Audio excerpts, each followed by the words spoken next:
This may be a surprise for some of you who have watched the videos of my other reviews and book recommendations, but the one that I want to highlight in this video is my Effin Life by Geddy Lee. And first of all, I want to say that I'm glad that he called it my Effin Life and not an alternate way of phrasing that.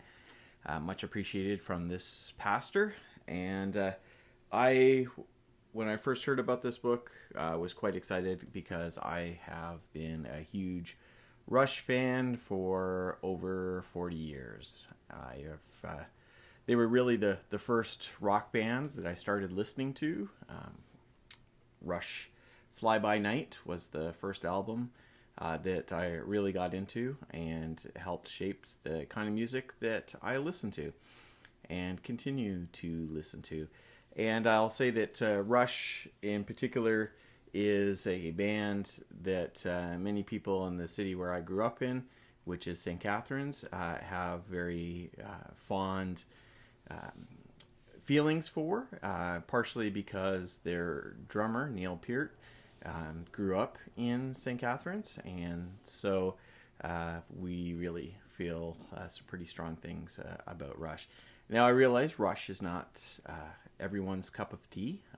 My wife hates Rush. It's not her style at all. And I have found that people either absolutely love, like in a fanatical way almost, or really, really hate Rush. There's not too many people who just say, yeah, Rush is okay. I can take him or leave him. There's not many people in that. Now, I'm sharing this not to talk about my love for Rush the band, but rather to talk about this memoir by Geddy Lee, who is their singer slash bass player slash keyboardist.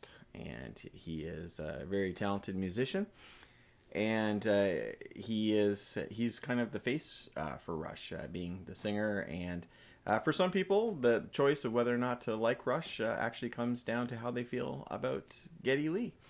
And that's something that he actually addresses in this book. So I really enjoyed it. Part of it that I liked is that he talks about his early years. It's not just about his experience in Rush, but his early years growing up in Toronto, which was not very far from where I lived. I lived just about an hour and a half away from Toronto. Spent lots of time in Toronto. And hearing about his experience and what it was like for him as a child, as someone who was an outsider, being Jewish, as well as just not really fitting in other ways with many people in school, and the friendships that he developed. And it was something that I think a lot of people can identify with. He also talks, and this is one of the most powerful parts of this book, the experience of his parents and other family in the Holocaust. His parents actually met during the Holocaust, and they were married after the war, just after the war, at one of the concentration camps that had been liberated, but they still had people living there, not in the same shacks that they were in while the Nazis were trying to eradicate the Jews, but in the officers' mess and the where the Germans were staying. And so he goes into quite a bit of detail of what that was like, and shares a lot of stories from his mother. He doesn't get as much information from his father, but his mother shared a lot. And it's a powerful chapter as he talks about what that was like and how that has shaped him and who he is. So I really appreciated that. Of course, we get into the beginnings of how he met Alex Lifeson, who is the guitarist for Rush, and the beginnings of Rush. And actually, Geddy Lee wasn't the first singer.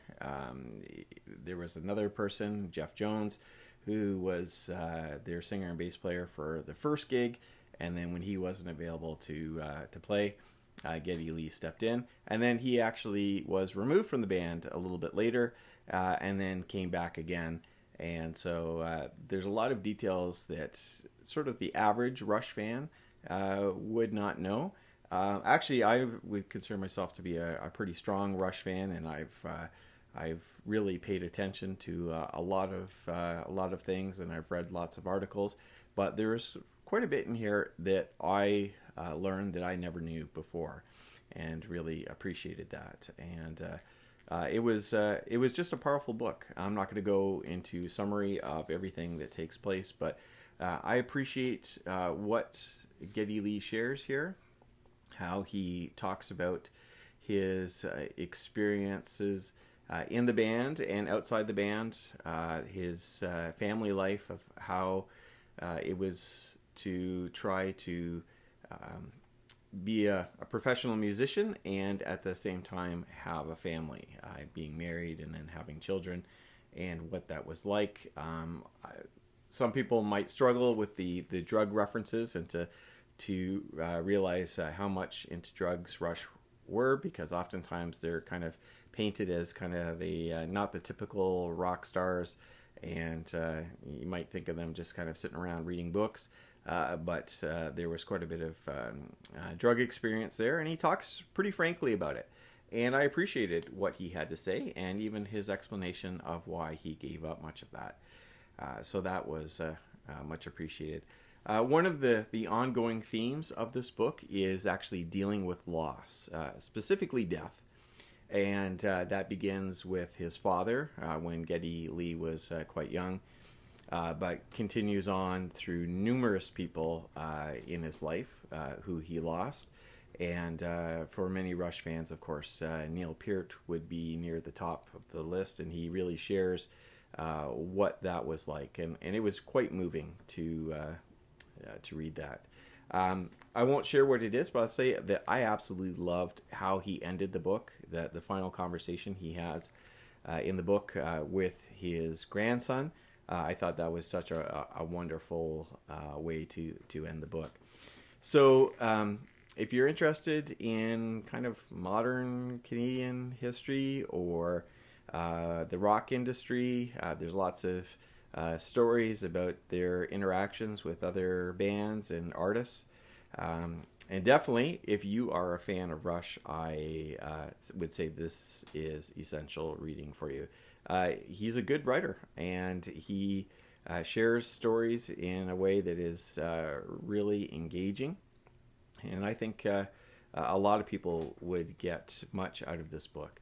I'm going to leave a Amazon affiliate link in the show notes for this video, and would encourage you to pick up this book and to learn a little bit about the life of Geddy Lee, and maybe you'll become more of or a new Rush fan.